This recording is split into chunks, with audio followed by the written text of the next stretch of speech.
News in 5. News and developments making headlines around the world in 5 minutes. World News in 5. Here on Radyo Pilipinas Worldwide.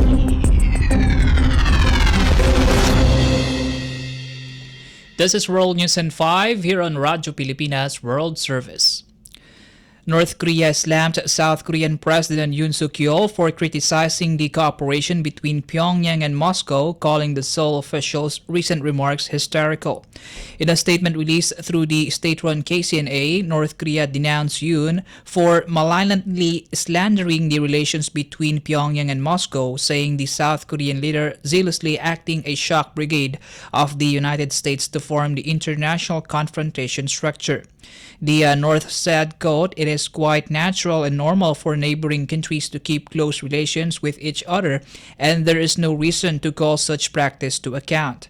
It also stressed that the development of friendship and cooperation among nations is the legitimate right of a sovereign state and the foundation for regional and global peace and stability. Speaking at the United Nations General Assembly last week, Yoon said that if Russia helped North Korea enhance its weapons programs in exchange for conventional weapons, the deal would be a direct provocation, and Seoul and its allies would not stand idly by. He made the remarks following the week-long visit of North Korean leader Kim Jong-un to Russia.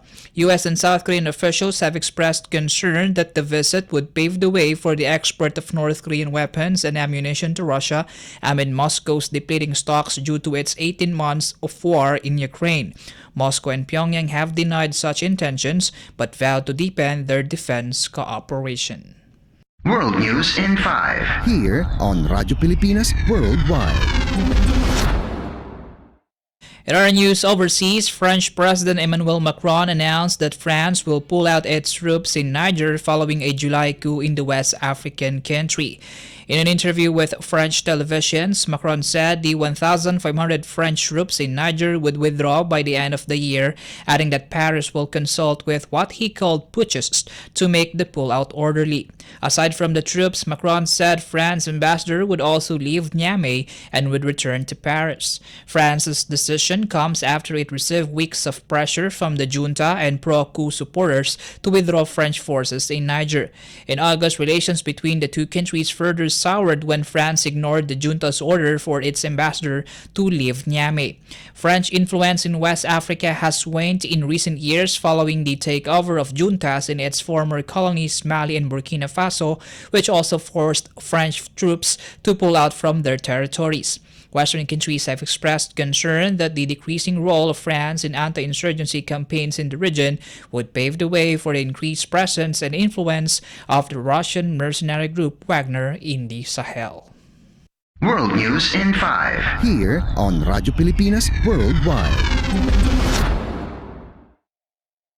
In embassy news, member parties of the World Intellectual Property Organization or WIPO finalized the administrative articles found in the draft legal instrument on genetic resources and traditional knowledge associated with genetic resources, which will pave the way for a diplomatic conference where the treaty will be adopted by contracting parties in the first quarter of 2024.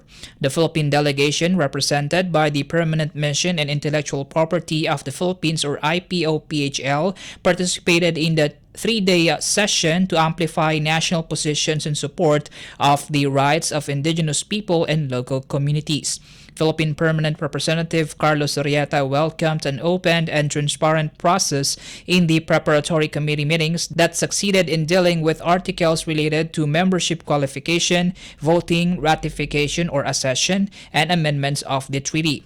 He underscored the importance of a fair, rules-based, and member-led multilateral initiative that will pass the first patent-based draft treaty for the protection of the rights of indigenous peoples and local communities over their design, invention, and creations. The preparatory committee meeting was held back-to-back with the special session of the Intergovernmental Committee on Traditional Knowledge and Genetic Resources, or IGC, from September 4 to 8, which tackled the substantive elements of the draft treaty that dealt with sanctions, objectives, and scope of protection of the treaty and protection against misappropriations of patent. As a long-standing member of WIPO, the Philippines has been ingrained in the IGC process, which is seen as an opportunity by the member states to support indigenous peoples and local communities who have been struggling for recognition of their ownership over their designs and creations. The Philippines hopes that the coming Treaty on Genetic Resources will have a positive effect on stakeholders to the extent that the global system can grant greater and direct access to economic benefits by indigenous peoples to international markets and developed economies that continue to exploit and utilize traditional knowledge. World News in 5. Here on Radyo Pilipinas Worldwide. Third World News in 5 here on Radyo Pilipinas World Service. This is Peñano. Good day. World News in 5. News and developments making headlines around the world in 5 minutes. World News in 5. Here on Radyo Pilipinas Worldwide.